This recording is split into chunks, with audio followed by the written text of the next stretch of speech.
alguna pregunta que hable por el micrófono, porque se me, se me murió la otra pantalla. Yo estaba viendo el chat por el celu. Bueno,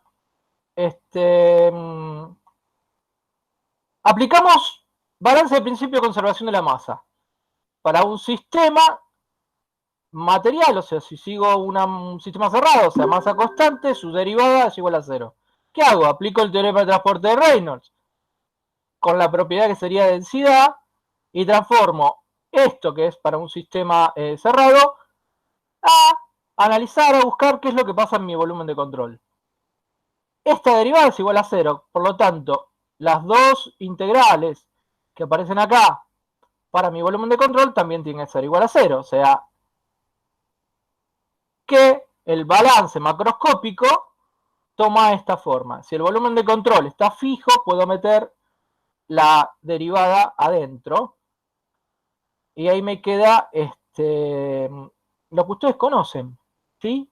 Es una forma de llegar al balance con el cual ustedes han estado trabajando durante mucho tiempo, con la diferencia que acá estamos partiendo de propiedades que varían punto a punto. La velocidad va a variar, va a variar, ahora lo vamos a ver, punto a punto dentro de la tubería.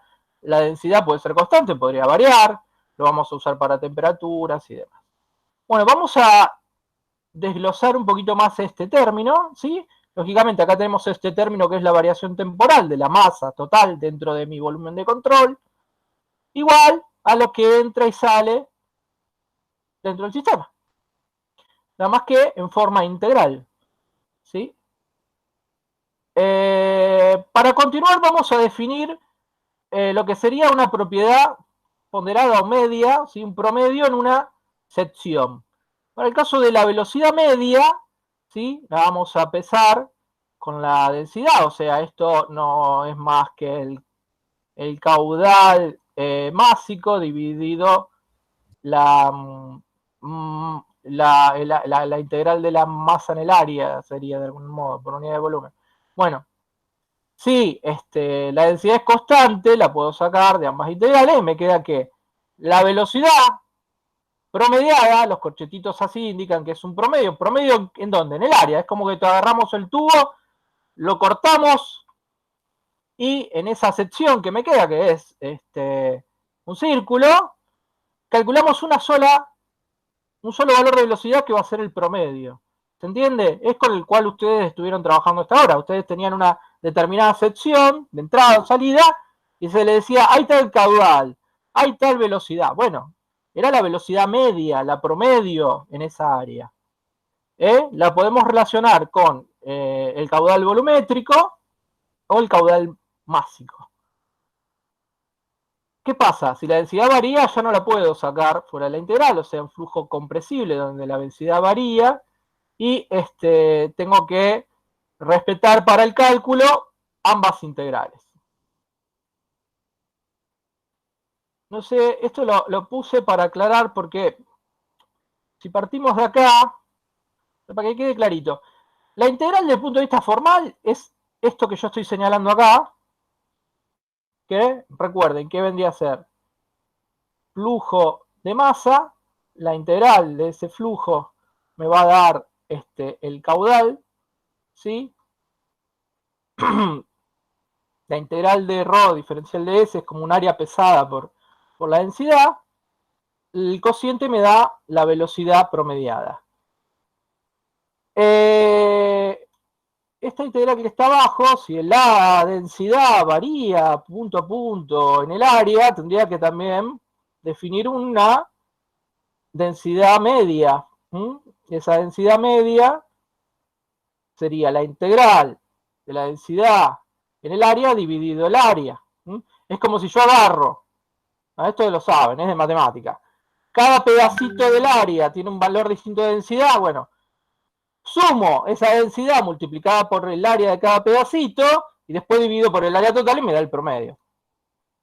Y bueno, y el área total es esta integral. Entonces, si yo voy reemplazando en estas tres ecuaciones, o sea, la conclusión que llego es que esta integral en una sección fija, o sea, una sección como podría ser la entrada de una tubería, de un sistema, esto que me representa el caudal másico de A, o sea, masa por unidad de tiempo, aparece la fórmula que ustedes ya conocían. Velocidad por densidad por área. Velocidad por densidad por sección. ¿Sí? El caudal volumétrico, recuerden que es velocidad por área. Lo que hay que tener presente acá, ahora, es que tanto B como ρ podrían ser funciones de los valores espaciales, por lo tanto, estamos trabajando con una propiedad promediada. Nuevamente, si separamos esa integral con el área de la sección de entrada y el área de la sección de salida, vamos a ver que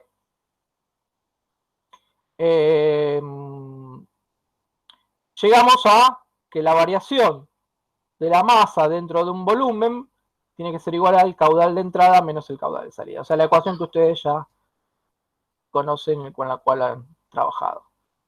¿Sí? Se pueden expresar, la pueden haber visto de distintos modos, o sea, esta integral no es más que la masa total, entonces me queda la derivada de la masa total. Esto ya es una derivada total, no parcial.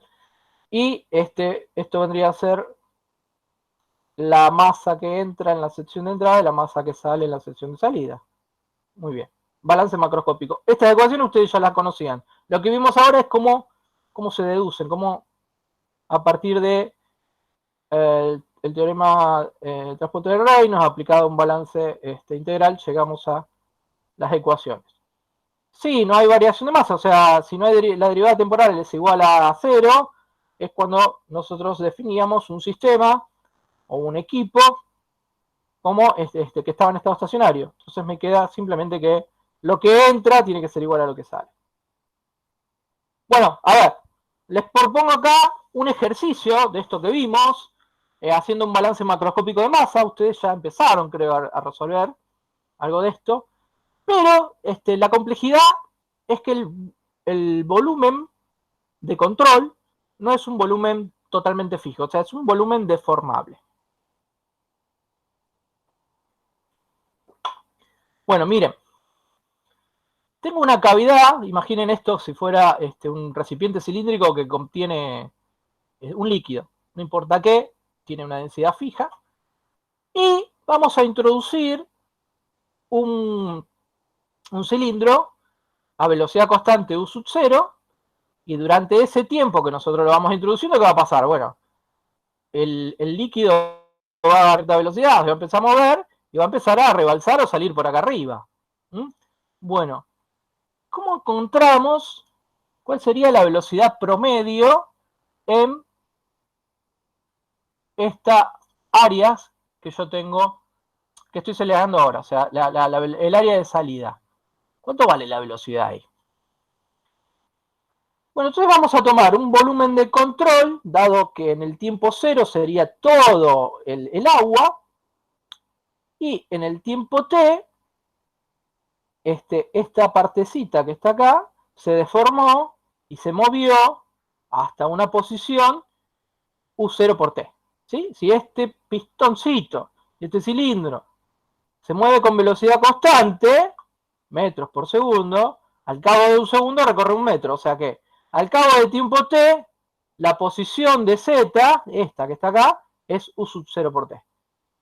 La profundidad de todo el recipiente es L. ¿Y qué voy a aplicar? Balance macroscópico. ¿Por qué macroscópico? Porque me va a interesar lo que sale. O sea, no estoy buscando punto a punto cómo varía la velocidad, sino un valor promedio del caudal o la masa que va a estar saliendo por el recipiente. Aplico el teorema generalizado de Reynolds, recuerden, estaban las diapositivas anteriores, pero bueno, me va a quedar la derivada de la masa total dentro de mi volumen de control, va a estar relacionada con ¿qué? Con el flujo de las, digamos, de las regiones que salen, pero acá hay que tener cuidado porque una partecita de mi volumen de control tiene una determinada velocidad que varía con el tiempo, ¿sí? O sea, se va deformando. Bueno. Aplico el balance macroscópico. ¿Qué sucede acá? La densidad es constante. La puedo sacar fuera de esta integral, fuera de la derivada, fuera de esta integral, simplifico, se me va la densidad. No me interesa. Me va a quedar que la integral del volumen de control, del diferencial del volumen de control, es el volumen de control. Y de este lado, bueno, me queda la evaluación de la integral que me da el flujo. Vamos a desglosarla. ¿Cuáles serían el área? Bueno, el área va a ser, lo voy a pintar. Vamos a pintarlo. Esta es toda mi área, de mi volumen de control.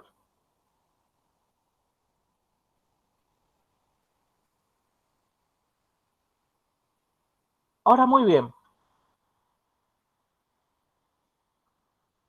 En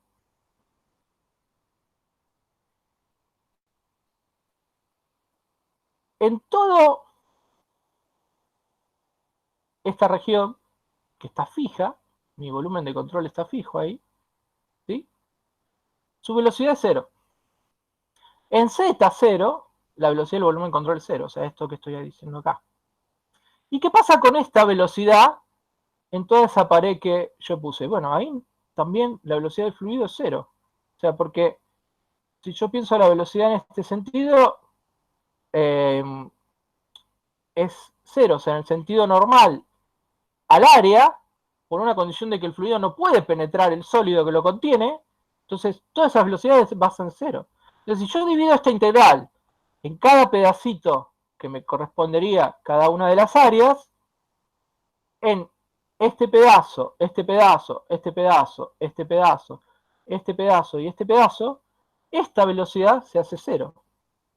Al mismo tiempo,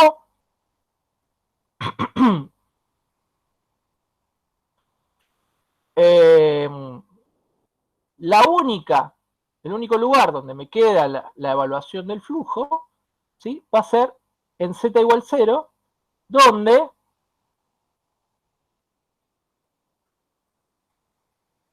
este pedacito y este pedacito acá,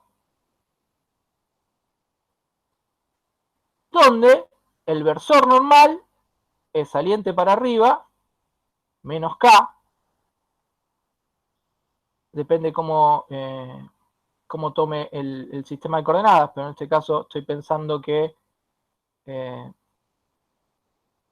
k es de este modo, ¿sí? O sea, si este k sería z, recuerden, z0 está acá, zl está acá, o sea,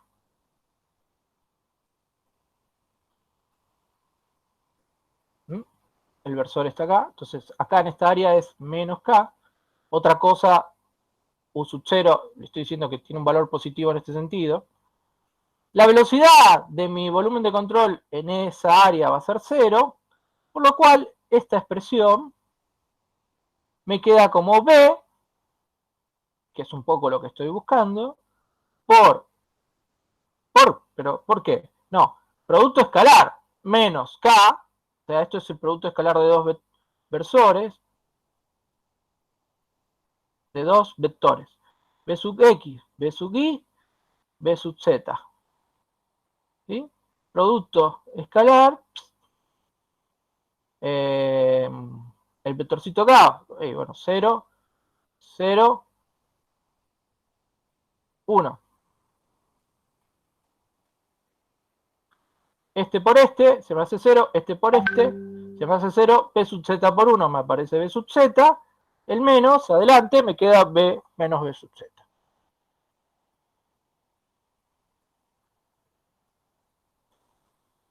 Reemplazo en esta integral que está acá, aplico la definición de velocidad promedio. ¿Por qué? Porque es la velocidad promedio en toda esta como arandela, ¿sí?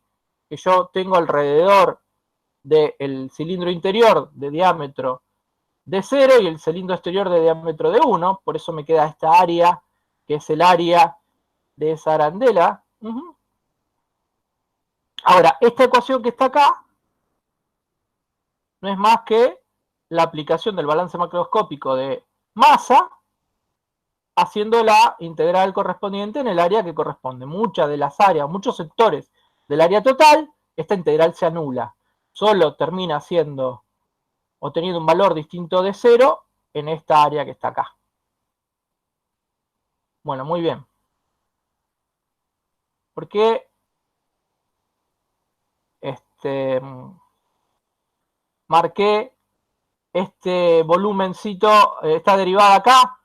Porque viene del balance macroscópico.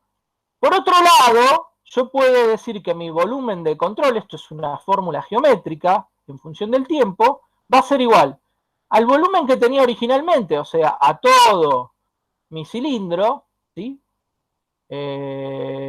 Pi por diámetro al cuadrado, o sea, el área por L dividido 4, menos el volumen que ocupa el pistoncito que entra. Y ese volumen es función del tiempo, porque va a ser U sub 0 por T, este largo, por el diámetro al cuadrado por pi. O sea, esta ecuación surge de ver cómo varía en el tiempo mi volumen de control. Derivo esta ecuación con respecto al tiempo y llego a esta expresión. Después igualo estas derivadas y de ahí puedo encontrar la relación de B sub z.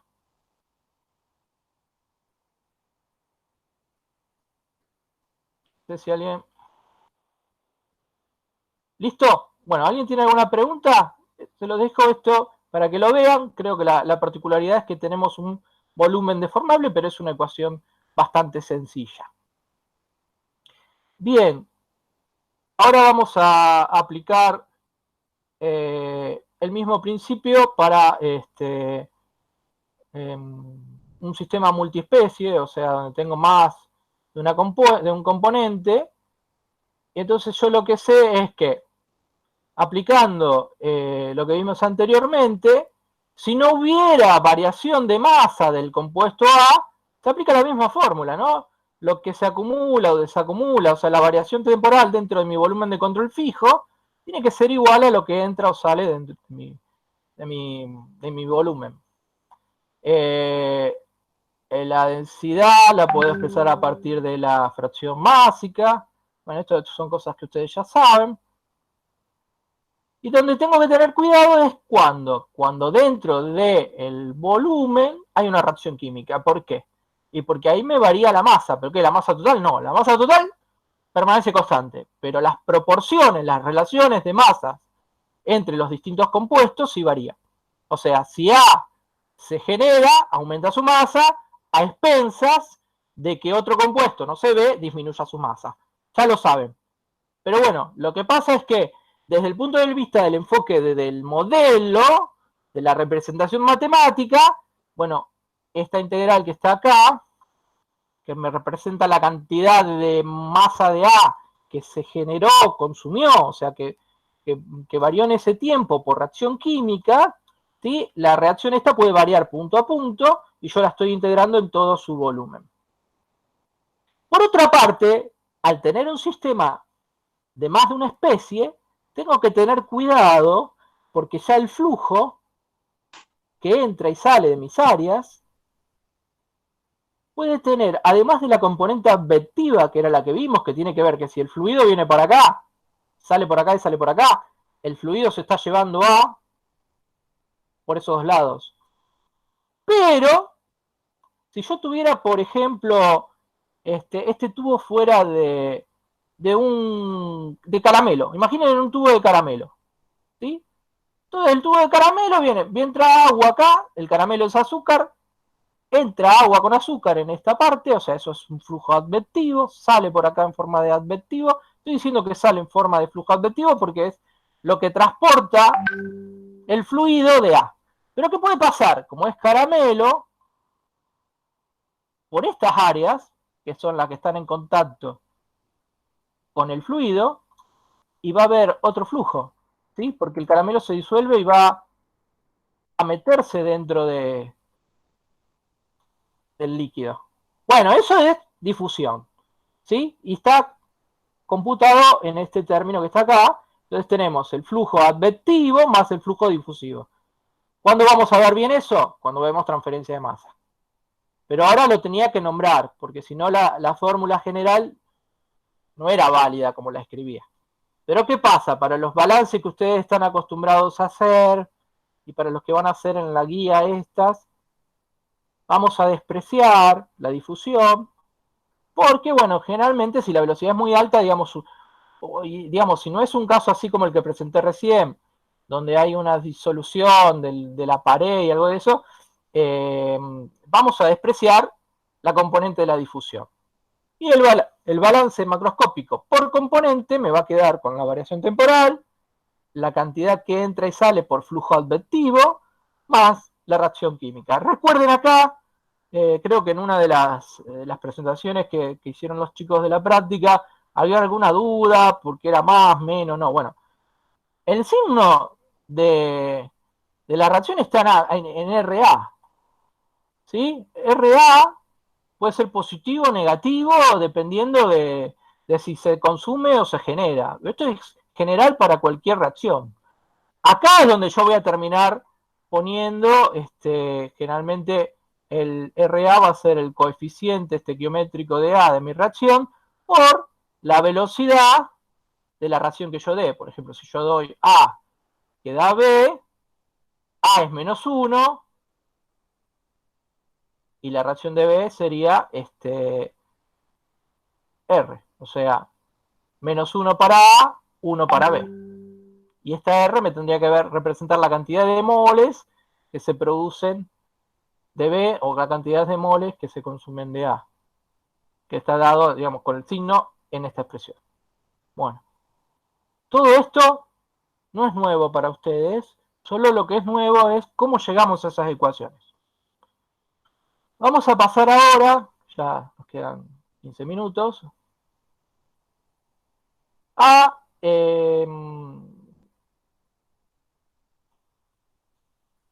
la aplicación de la misma metodología, pero a calcular el balance macroscópico de cantidad de movimiento. Nota, esto es simplemente comentario, porque después lo vamos a ver más en detalle. Si yo tengo un tubo, recuerdan que vimos flujo laminar y flujo turbulento. En un tubo que hay régimen laminar, la velocidad tiene esta forma, o sea, tiene un perfil de velocidad, estos son vectorcitos, que va desde cero sobre la pared, ¿sí? Se produce algo que se llama, al estar en contacto un fluido con un sólido, ambos tienen que tener la misma velocidad, condición de no deslizamiento. Entonces, si el sólido está quieto, el fluido pegadito a la pared del sólido también tiene que ser cero, hasta alcanzar un máximo en el centro del tubo, y yendo para el otro lado, digamos, esto es el radio, también la velocidad se hace cero. En el centro es donde se produce la velocidad máxima, y este perfil, o sea, matemáticamente, es una función del radio, ¿sí? La R chiquita es la posición radial, la R grande es el radio valor de mi tubo, ¿sí? Esto es una parábola. O sea, acá ya empezamos a ver todo lo que hemos estado hablando, pero nunca se los mostré. Que la velocidad varía punto a punto. En este caso es un paraboloide de revolución, en realidad, porque esto hay que pensarlo en 3D. En forma parecida, perdón, antes de continuar, entonces hasta acá, fíjense, si yo calculo la velocidad promedio en el área, por ejemplo, si tengo un tubo de sección cilíndrica, la conclusión que llego es que la velocidad media es un medio de la velocidad máxima. Después en la guía 4 van a hacer muchos ejercicios de estos. Régimen laminar, cañería de sección circular. Si tengo régimen turbulento, recuerdo que era un régimen donde había muchos remolinos que terminaban mezclando al fluido. No hay una forma de calcularlo, digamos, esto que aparece acá es una expresión empírica, o sea, se determinó experimentalmente, y que dependiendo del valor de Reynolds, este N que aparece acá arriba, que es el exponente, toma distintos valores. Si el valor de Reynolds es alto, se llega a un valor de N 7, o sea, sería la ley de la potencia a un séptimo, por ahí se conoce a esta expresión. La velocidad promedio ahí vale 0,82 de la máxima. Fíjense que es bastante más grande que en el caso laminar. Y para Reynolds altos, se puede considerar que la velocidad promedio es la velocidad máxima. En realidad, la aproximación que solemos hacer es el concepto un poco tiene que ver, ustedes siempre hablaron de qué, flujo pistón. De alguna manera, cuando yo tengo un perfil turbulento, no, estrictamente hablando no, pero bueno, me puedo acercar cuando ese Reynolds del que hablamos tiende a infinito a un perfil plano, entonces la velocidad en cualquier punto es la velocidad máxima y su promedio es el mismo valor. ¿Esto para qué? Bueno, porque ahora vamos a tener que evaluar integrales en áreas donde las velocidades varían. Entonces esto como para tenerlo presente en los ejercicios que ustedes tengan. Lógicamente acá hay unos valores de los perfiles, ¿sí? El perfil laminar es este que está acá, parabólico, y el perfil turbulento es como que al principio hay, cerca de la pared, gradiente de velocidad, pero enseguida se llega como a un perfil chato o plano hacia el centro. Dicho esto, volvemos a los principios que vimos en la diapositiva anterior. La derivada sustancial, material, derivada total desde el punto de vista matemático, de un sistema cerrado, de la cantidad de movimiento tiene que ser igual a las sumatorias de las fuerzas exteriores. Lo mismo para el momento angular. ¿Qué hacemos? Aplicamos el teorema de transporte de Reynolds a esta ley, segunda ley de Newton, ¿sí? Pero ahora en un volumen de control fijo. Entonces transformamos esta derivada con un enfoque lagrangiano a derivadas que me van a permitir, fijándome en un lugar fijo del espacio, poder calcular la variación de la cantidad de movimiento de ese volumen total. Presente acá lo que hablamos y analizamos antes. B es un vector, N es un vector, estas sumatorias de F son vectores. Entonces, esta ecuación es una ecuación vectorial. ¿Qué quiere decir que sea una ecuación vectorial? Que en realidad son tres ecuaciones escalares para cada una de las componentes en X, Y y Z. ¿Sí? Ténganlo presente a la hora de resolverlo. O sea, es cantidad de movimiento. Masa, velocidad, velocidad es, tengo cantidad de movimiento en tres direcciones espaciales. Ejemplito. Un tubo por el cual circula un fluido, estas flechas que están acá indicarían que el fluido va en este sentido, y el tubo está simplemente apoyado sobre dos pilas de ladrillo, imagínense. ¿Sí? Esta pila está más alta, entonces está levemente inclinado hacia arriba. Si yo aplico a una sección de ese tubo un balance macroscópico de cantidad de movimiento, en sí lo que estoy diciendo es que para el fluido que está dentro del tubo, considerando todas las fuerzas que actúan sobre él, si esto es igual a 0, digamos, el sistema estaría en equilibrio, ¿no?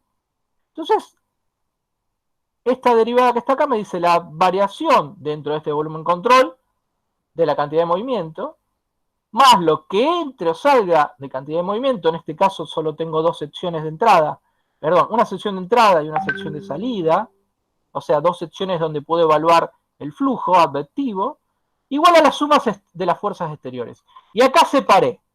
Esta fuerza que está acá no es más que la fuerza de gravedad. O sea, lo que pesa el fluido, la integral de la densidad del fluido, por la constante de gravedad, perdón, el vectorcito no es la constante, sino el vectorcito de aceleración de gravedad en todo el volumen. Más estas fuerzas son las fuerzas que ejercen no el fluido que está acá adentro, sino el fluido que estaría por acá arriba y el fluido que está por acá abajo, como fuerzas de presión a mi entrada y a mi salida. O sea, es la fuerza de presión que ejerce el fluido que está fuera del volumen de control sobre mi volumen de control.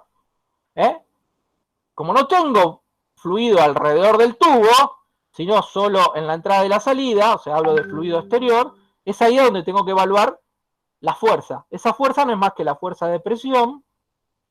Recuerden que la fuerza de presión la puedo representar como P por P escalar, N versor que me da la dirección, y el menos que me da el sentido, ¿no? Que es el sentido opuesto a el versor.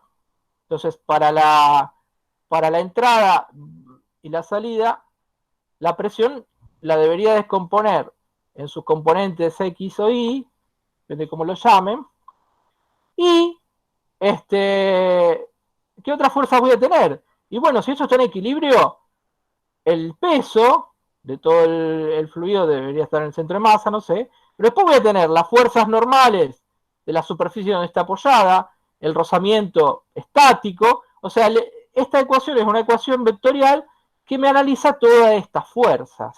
¿Mm? Y esto que está acá no es más que la cantidad de movimiento del flujo que entra y el flujo que sale descompuesto también en su componente X, y Z, digamos, si fuera un ejemplo tridimensional. No estoy viendo el chat. Si alguien tiene alguna pregunta, le pido que me la... Tenemos avisos. Bueno, acá termino la parte de cantidad de movimiento y ya le cedo la clase a los chicos. Bueno. Del mismo modo, es aplicar al momento angular, y si aplico el principio, digamos, el teorema de energía mecánica, el balance macroscópico de energía mecánica tiene que ser igual a la sumatoria de los trabajos de fuerzas no conservativas. ¿Cuál es la energía mecánica? Bueno, energía cinética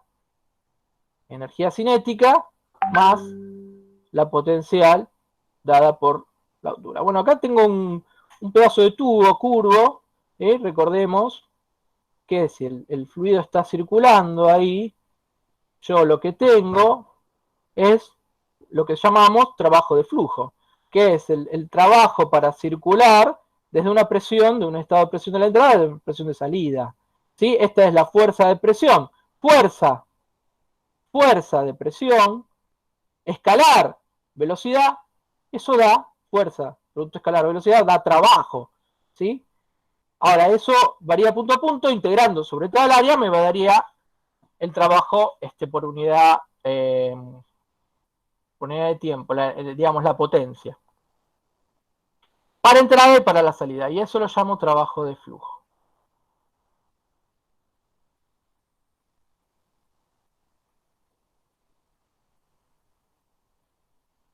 ¿Qué otros trabajos pueden aparecer? Bueno, si tengo superficies móviles, o sea, tengo un eje, una turbina, que rota, o sea, que le genera, en realidad le incorpora energía cinética por el fenómeno de rotación al fluido, voy a tener un trabajo en un eje.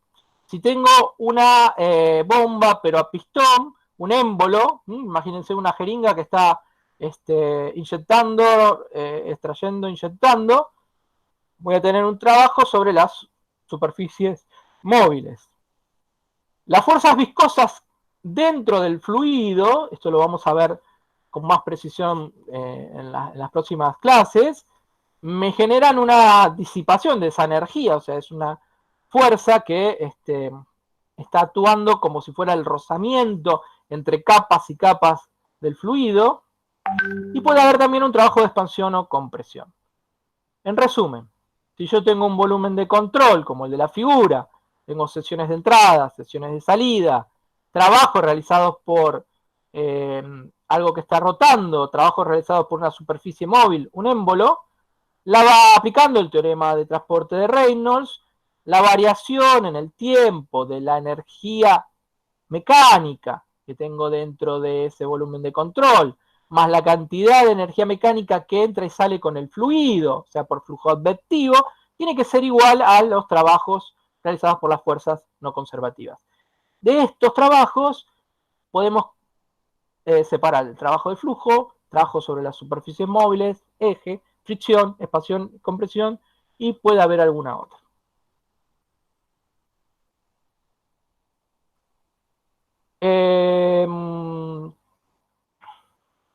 El trabajo de flujo, que acá lo expongo, lo explicito, el trabajo hecho contra las fuerzas de presión, fíjense que al incorporarlo, esta integral está realizada sobre el área total, las mismas áreas, entonces puedo trabajar esto y llevar a la presión acá adentro. Entonces sumo a el trabajo, a la energía cinética y la energía potencial, presión sobre densidad. Entonces esta densidad que está acá, si multiplica, me queda presión solo, me queda el trabajo de flujo. ¿Qué otras cosas puedo decir? Bueno, el trabajo de las superficies móviles va a ser positivo si es realizado por el medio, negativo si es realizado por el sistema. La bomba va a ser mayor que cero o menor que cero. Digamos, si es una bomba que incorpora energía cinética al fluido, energía cinética y potencial, o sea, energía mecánica, va a ser el trabajo realizado por el eje va a ser positivo. Si es una turbina que extraigo energía mecánica del fluido, va a ser negativa. Y el compresor y expansión puede ser mayor o menor que cero, dependiendo de qué es lo que esté realizando. Pero si tengo la densidad constante, o mejor dicho, el fluido es incompresible, su trabajo va a ser cero. Y el de fricción, siempre va a ser negativo, porque va a ser una transformación irreversible de la energía mecánica en energía interna. Entonces, por eso el trabajo de fricción, al ser siempre negativo, le ponemos acá como un valor absoluto, indicando que esto siempre es positivo, y el menos adelante, para indicar que todo el trabajo, el trabajo por las fuerzas de fricción, energía perdida por las fuerzas de fricción, es negativo. En general, este balance se va a simplificar y vamos a considerar solo estas fuerzas que actúan sobre el sistema. ¿Qué más hacemos generalmente? Estado estacionario, se simplifica la derivada. Si no hay ninguna fuerza que actúa sobre el sistema, todas se cancelan, o sea, mejor dicho, los trabajos realizados por fuerzas no conservativas. Y esta integral que está acá me queda igual a cero. Esto que me está diciendo, que lo que entra y sale, la energía cinética, energía potencial, más el trabajo de flujo, es igual a cero. De acá se puede deducir una ecuación muy importante, con la cual ustedes ya han trabajado, que es la ecuación de Bernoulli.